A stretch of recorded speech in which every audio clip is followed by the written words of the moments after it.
Olá, nós estamos de volta para conversar com vocês no Papo Digital 5. Nosso tema de hoje é o futuro do trabalho. E com ele nós queremos contribuir com você para uma discussão com os especialistas em marketing digital Paulo Milreu e Gustavo Cândido sobre um pouco de empregos e profissões e tocar em alguns assuntos que podem ser movediços, sim. Por que não? Se o horizonte da automação e das novas ferramentas e tecnologias vai fazer com que algumas das profissões, como esta aqui, a minha de jornalista, possa ser uma espécie de um dinossauro se não houver transformações no tempo. E usando a antropologia, eu convido o Paulo a conversar conosco sobre essa ideia do futuro do trabalho e de que forma isso pode começar a mexer com quem está em casa e quem está aqui.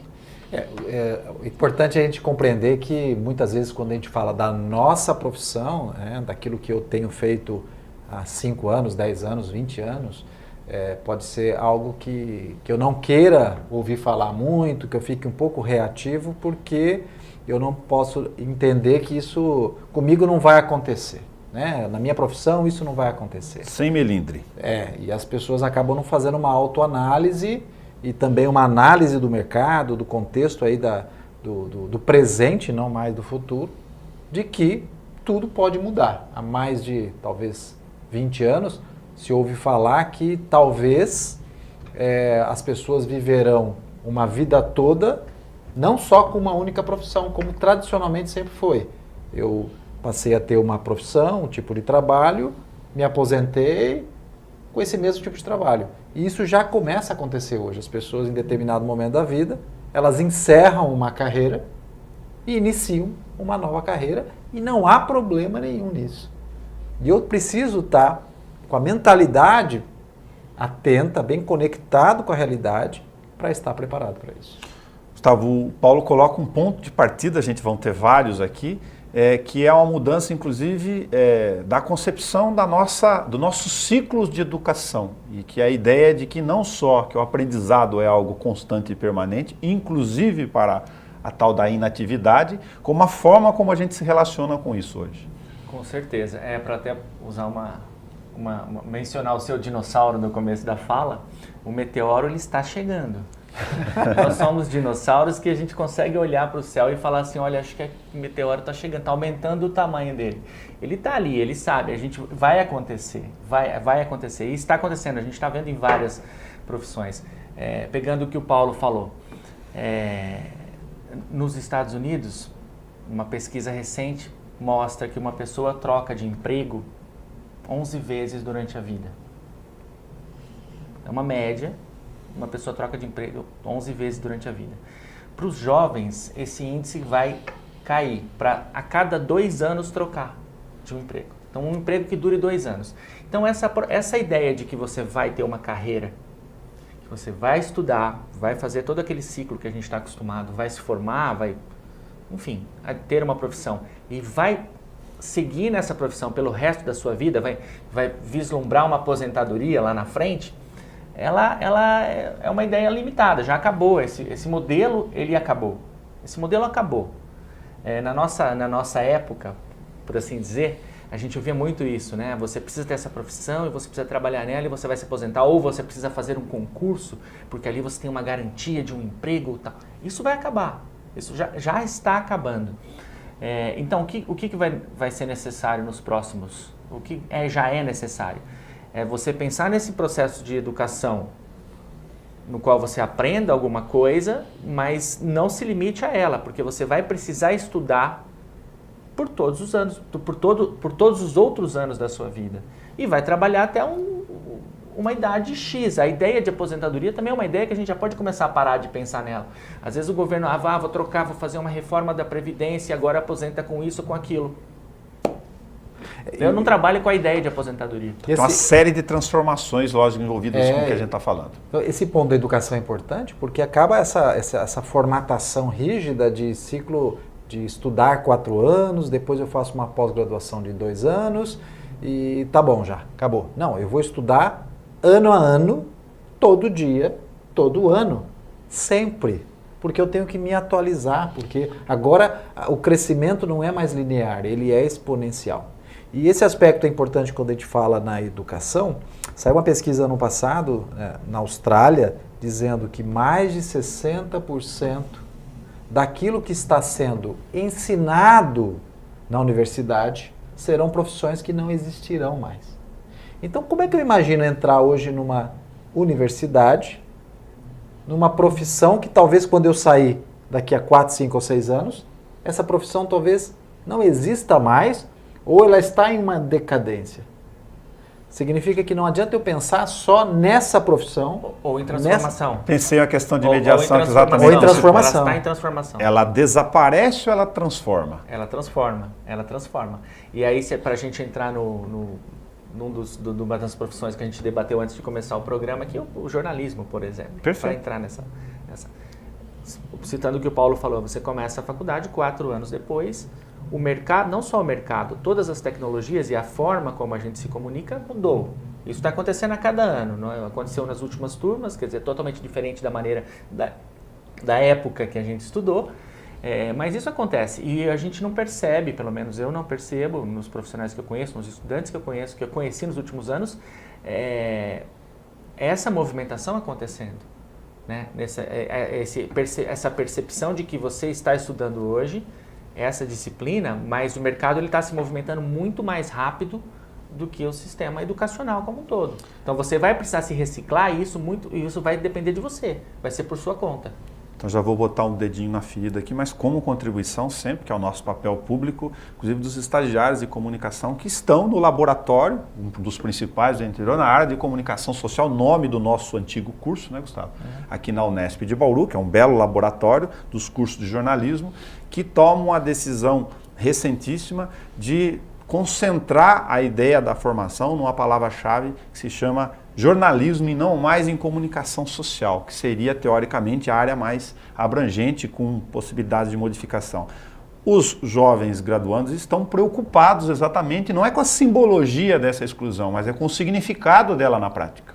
O conteúdo que agora vai ser definido para essa grade, onde eu vou ser altamente especialista, esquecendo que na comunicação eu preciso entender de muitos outros aspectos. Como é que eu entendo hoje uma comunicação sem entender a tecnologia?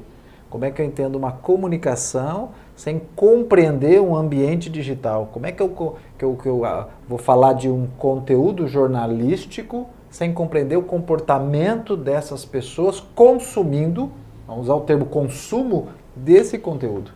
Então eu hoje precisaria ampliar e não reduzir.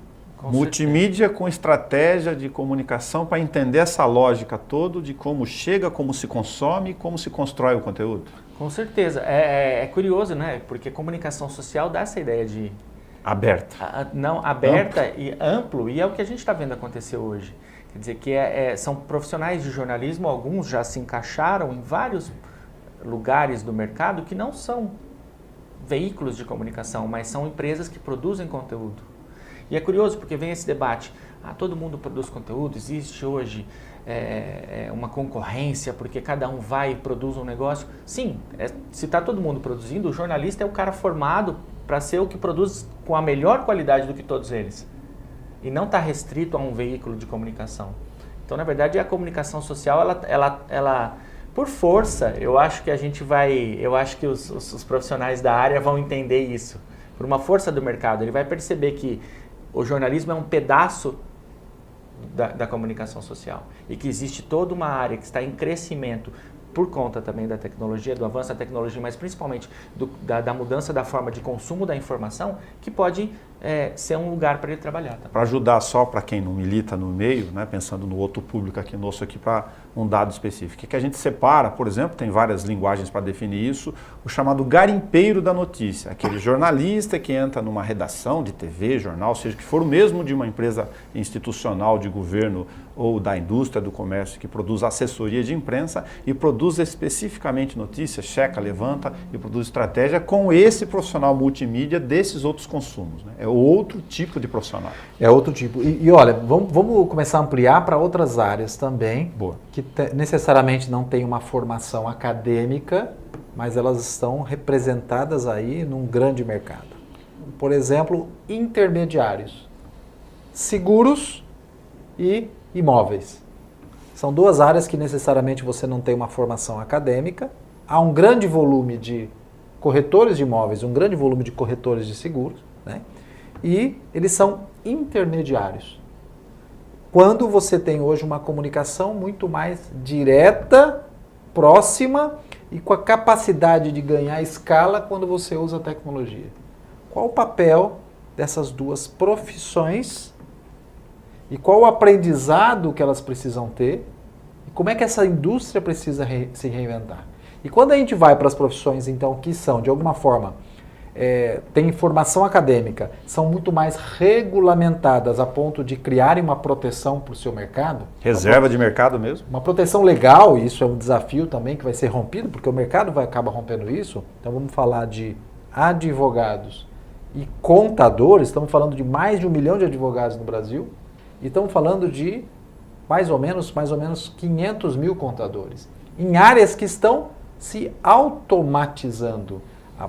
Na área de contabilidade, essa é uma discussão muito interessante para falar com profissionais dessa área e quem lidera as entidades que representam essa área.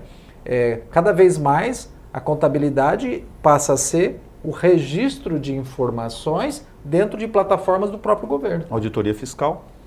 E aí eu preciso que o contador se reposicione para entender que ele tem que usar muito mais da sua habilidade, né, sua capacidade cognitiva para analisar contabilmente e estrategicamente a empresa. Então a profissão ela precisa se reinventar. Para isso esses contadores precisam estudar outras coisas. Precisam estudar para entender o mercado de uma forma diferente. E não apenas operar. Tudo que for operar, tudo que for algo que uma máquina pode fazer, será substituído.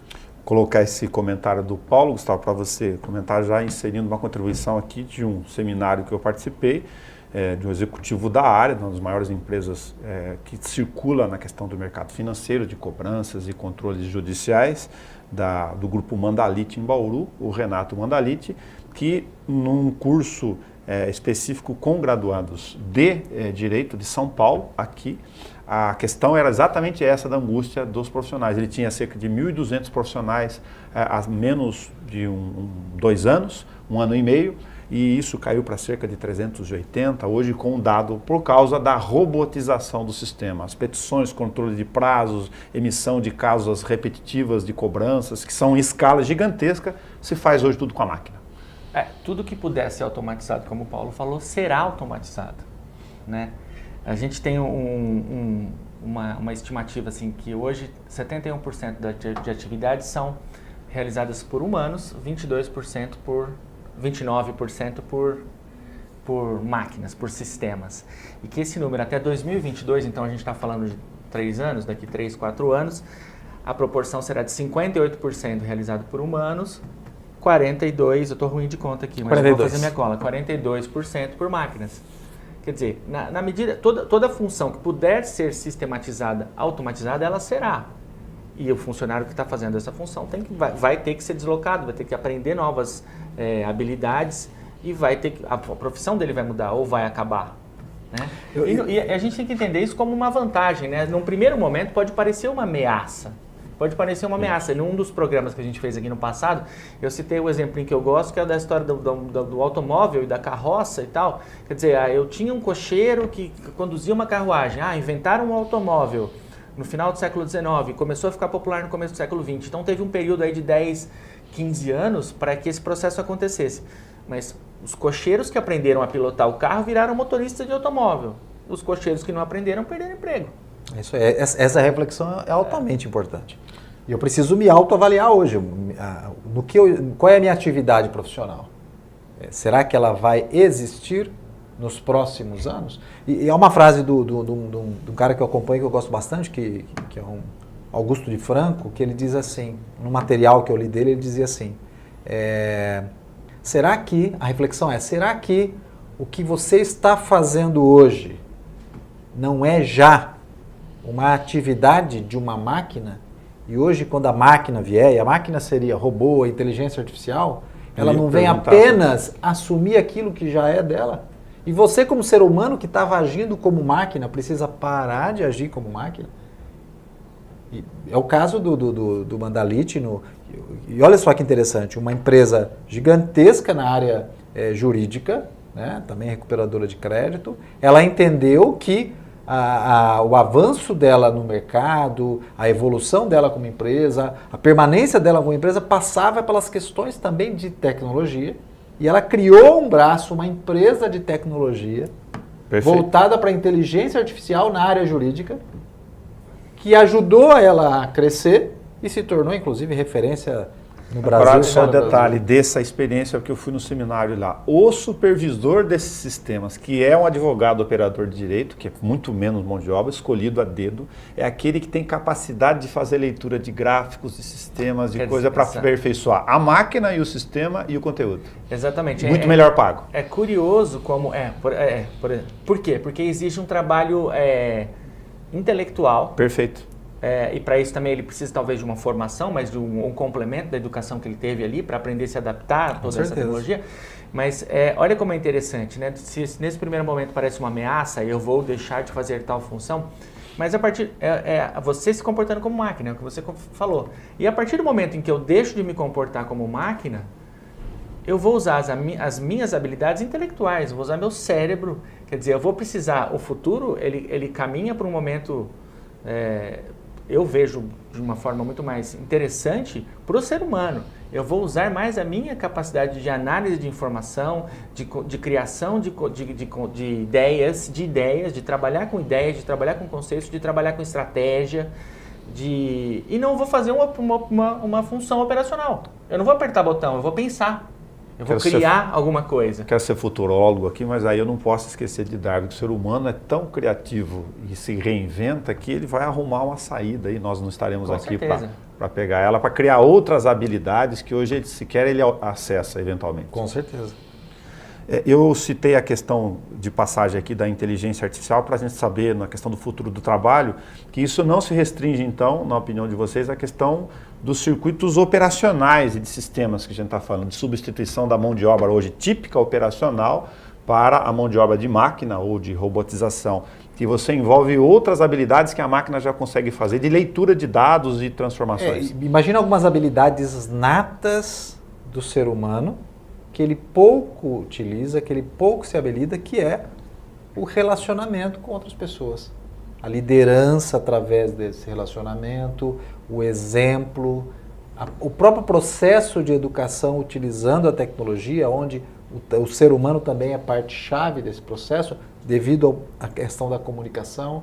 Então, isso é que vai precisar ser potencializado. Então, se eu aprendi uma profissão academicamente ou numa formação que ela me exigia habilidades apenas de entender uma regra, apenas de entender uma habilidade, uma competência muito manual, eu vou precisar desenvolver, junto com essa formação nova, habilidades interpessoais, intrapessoais, habilidades de comunicação muito maior, habilidades de saber me conectar com as pessoas, habilidade de entender o comportamento do outro. Mas imagina que eu tenho que colocar isso nas áreas... A tecnologia te obrigando a ser mais humano. Imagina eu ter que colocar isso na formação de cursos na área de saúde, na área de direito. Imagina então o advogado ter que aprender não só a questão de toda a legislação, porque isso ele acessa. Isso ele acessa um banco de dados com inteligência artificial que mostra um caminho para ele. O sistema dá para ele hoje. Exato. Imagina ele ter que ter uma habilidade de negociar muito maior, de se relacionar com as pessoas, de compreender o outro ser humano. Então isso que é nato no ser humano é que permanece. Minha esposa pertence ao Poder Judiciário e eu usei um pouco dessa experiência para trazer aqui como outro breve comentário, que reforça um pouco o que a gente está falando, numa entrevista com o vice-presidente do STJ, do setor específico especializado de causas repetitivas e do setor específico especializado de relações de consumo. Ou seja, é mais da metade do universo de demandas da área do Superior Tribunal de Justiça, a corte que cuida de matérias infraconstitucionais no país. São milhões em escala. E eu perguntei para ele da questão da limitação orçamentária, quando resolver isso ele falou, pela máquina. Não vou precisar de gente para fazer isso. Exatamente. São todos repetitivos. Exatamente. Essas funções repetitivas, elas tendem a acabar. Então, muito menos servidores públicos nessa lógica, nesta área para a relação de direito, num caso bastante específico e significativo aqui. Então, eu preciso já começar a buscar me aperfeiçoar mais como ser humano, com habilidades que são natas no ser humano, São relacionadas à minha comunicação, a relacionamento, a conexão com outro ser humano, a liderança.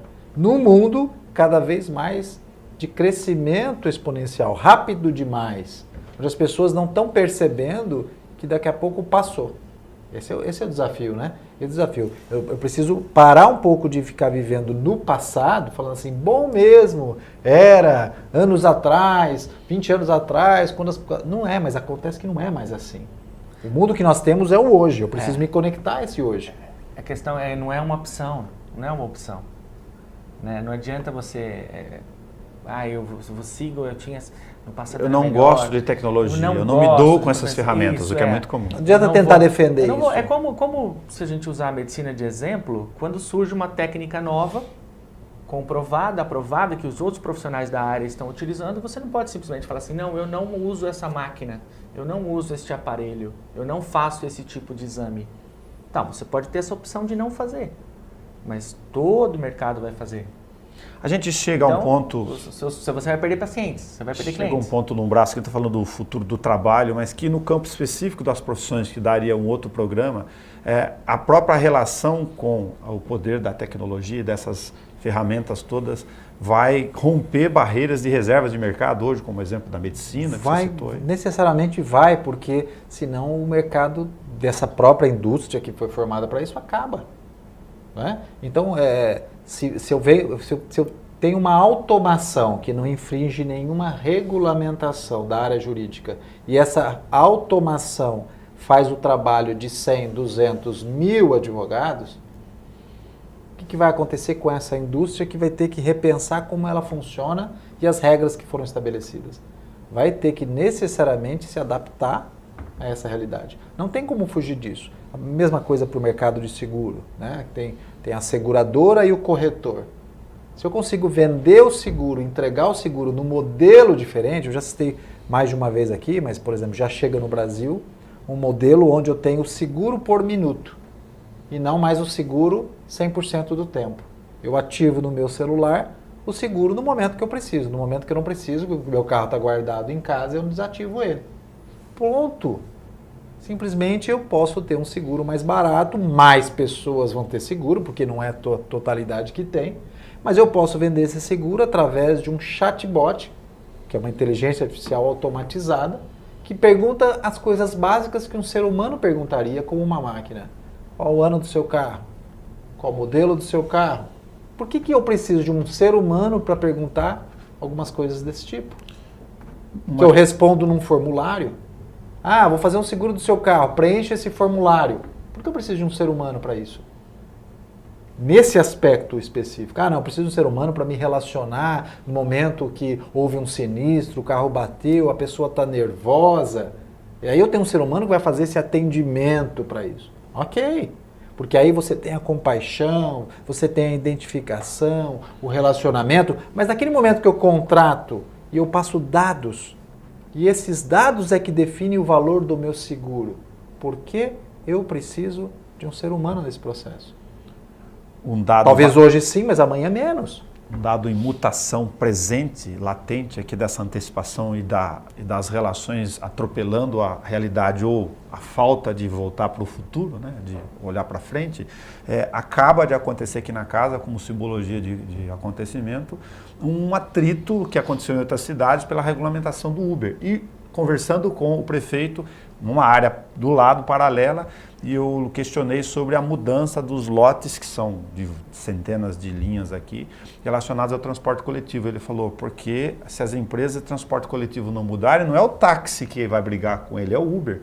Porque eu vou pegar um ônibus que demora tanto de tempo se eu tenho no meu celular algo que pode vir em 2 minutos e me levar? Não, tem uma outra questão. Eu vou com 4 amigos. E mais um sistema. Eu vou com 2, 3 amigos dividindo no próprio aplicativo. Perfeito. Compartilhamento.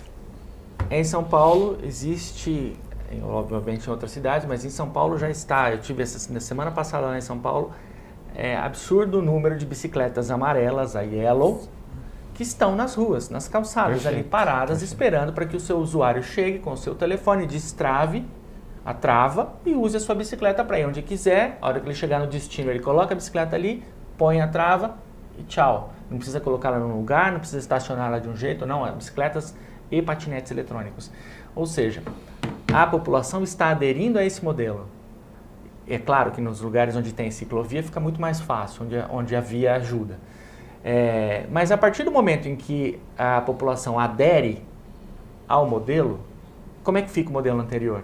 Quer dizer... É a carroça para o carro. É a carroça para o carro. Se eu tenho uma cidade plana que andar de bicicleta é legal e para mim é tranquilo e daqui até ali, por que eu vou usar um carro, vou usar um ônibus ou vou usar... O Uber acontece a mesma coisa, né? Quer dizer, a partir do momento em que ele surgiu como uma opção, mas a questão não é o transporte em si, mas o modelo, ele meio que inviabiliza o outro, né? Ele torna o outro obsoleto no sentido. Posso botar mais uma pimenta aqui de um dado? Em 5 das capitais brasileiras que maior fluxo de turismo de orla, lógico, no Nordeste, há uma briga já do Uber com a bicicleta, porque no horizonte da orla, que é o ambiente de maior transbordo, as prefeituras adotaram, Maceió, Fortaleza, adotaram a bicicleta e agora também está afetando, porque não querem usar nem Uber. E aí agora as cidades vão ter que se preparar para isso. Não precisa. Então, a área de fluxo é aquela. As cidades vão ter que se preparar para isso, porque a tendência é que isso só aumente, né? É muito mais fácil e eu não preciso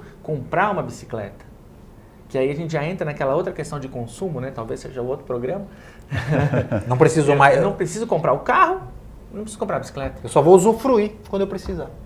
Logo, a indústria automobilística, que vem de escala, também vai rever o seu... Vai transformar toda a indústria. E aí o dinossauro pode olhar e falar assim, não, pera, esse meteoro tá longe ainda, eu ainda quero comprar o meu carrão, eu quero comprar minha casa com espaço na garagem para 3 carros, porque eu tenho minha mulher, eu e minha filha. Só que isso serve para o meu dinossauro da minha era. Os pequenos dinossauros, talvez eles não vão querer um carro. Não tem nenhum problema você querer ter o teu dinossauro na garagem, mas ele vai custar mais caro. Vai custar mais caro, com certeza vai custar mais caro. E vale um novo programa porque, por exemplo, na Europa já há um problema sério, porque com o advento do caminhão autônomo, eu não me lembro qual país agora. Nos Estados Unidos tem caminhão. Vai gerar mais de 3 milhões de desempregados, que são os motoristas de caminhões. Então, imagina, há uma mudança em curso e eu preciso. Então, qual é a proposta que eles fizeram? Em vez de a indústria ou as grandes empresas adquirirem os caminhões autônomos, ensine esses motoristas de caminhões a serem empreendedores para comprar o seu caminhão autônomo para trabalhar para você. Esse caminhão autônomo, ele está falando, é um caminhão que não tem ninguém na direção.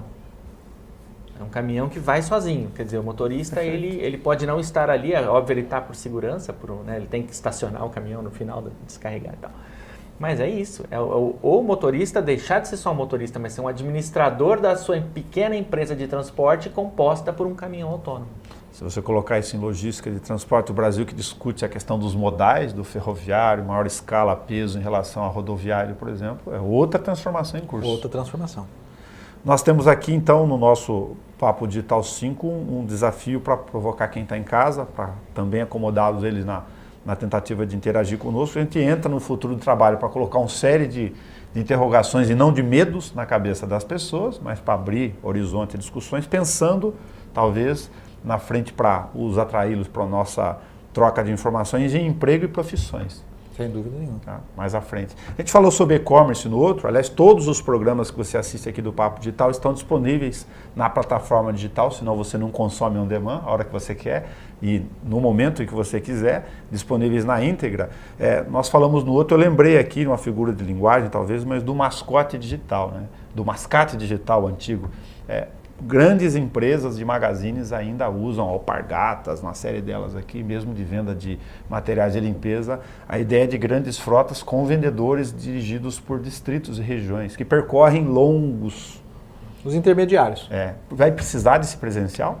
Então, há uma discussão desde o advento da internet, 23 anos atrás, sobre os intermediários que vão acabar, né?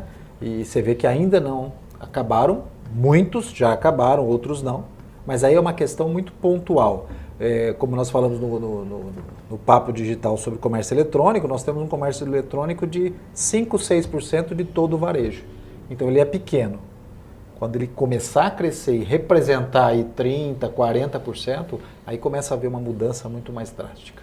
Um dado para você comentar aqui, Gustavo, a gente falou então num outro sentido, se é isso mesmo, que a gente está falando aqui da revisão do papel tradicional do diploma, se é que é necessário ele, dependendo da profissão ou das habilidades, e a mudança do sistema de aprendizado não necessariamente por ciclos, mas de forma permanente no tempo, aberto para outras vertentes. Com certeza. Recentemente nos Estados Unidos, grandes empresas anunciaram que não exigiriam mais diplomas de alguns dos seus funcionários, como a Apple, IBM, Google, Amazon. A Amazon, e de repente, um mês depois, no Brasil também algumas empresas, Nubank entre elas, também anunciou a mesma coisa. Quer dizer, é claro que ter um diploma segue sendo importante, as pessoas precisam ter habilidades para serem contratadas por essas empresas, mas não é mais um item, tende a não ser mais um item obrigatório para essa contratação, desde que você tenha essa habilidade, né? Então isso muda a maneira como a gente pensa essa formação, né? Essa formação de 4 anos, que talvez não seja mais tão necessária, mas como eu falei no começo, quer dizer, ela vai exigir que você estude o tempo todo, né? Que você faça, na verdade, talvez nanodegrees, né? Cursos menores, em que você tenha formações específicas, especializações em áreas que vão se desenvolvendo com o tempo, que você tem que acompanhar, né?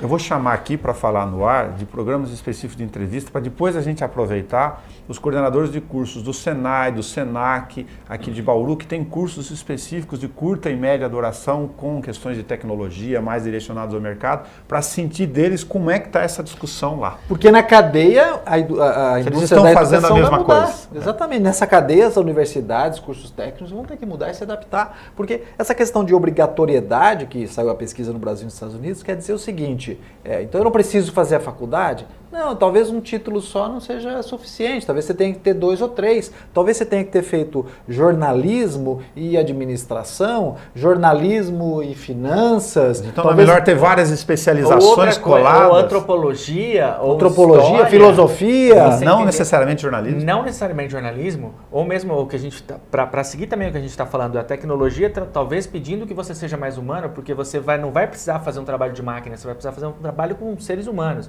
Então talvez a minha formação tecnológica exija uma formação de antropologia, Perfeito.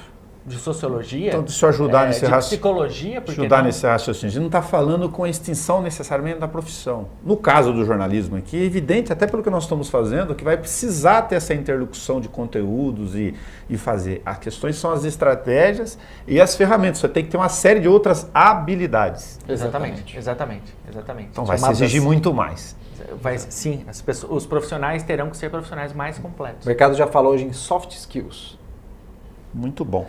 E aí, de novo, né, o problema é essa padronização que a gente sabe que vem lá atrás, talvez da Revolução Industrial, né, do modelo de você tem que fazer esse período, esse próprio estabelecimento. A gente falou sobre isso em outro programa, 4 anos de curso. Por que tem que ser 4 anos? Por que não pode ser em 2? E por que não pode ser em 1?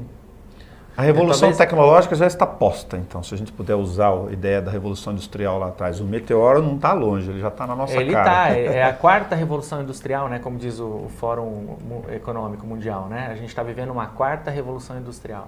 E ela está acontecendo, nós estamos vivendo, né? Esse processo de entendimento que a gente está no meio, que é o que gera essa confusão, né?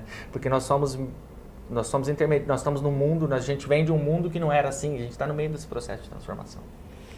Muito bom. Gustavo, obrigado por colaborar conosco. Aliás, para lembrar um dado aqui, os 3 com um aparelhinho na mão, aqui, descolado do meio. Estão aqui. Só para gravar com você, para ter ideia de como isso já participa. Inclusive o Miguel que está conosco aqui, e você não está vendo fora da câmera. E mais o pessoal de fundo, né, que faz parte, não tem jeito, está o tempo todo. É isso aí. Obrigado, Paulo. Obrigado. A gente vai fazer uma chamadinha, acompanhe na nossa grade de programação, tentando chamar você sempre para poder interagir conosco em relação aos temas. Sugira, por favor, através de e-mail, as nossas discussões e pode mandar pergunta o tempo todo. Tem o e-mail na tela, aqui no final do Papo Digital 5, para que a gente possa trocar informações e discutir o nosso mundo e essas transformações. Até o nosso próximo Papo Digital.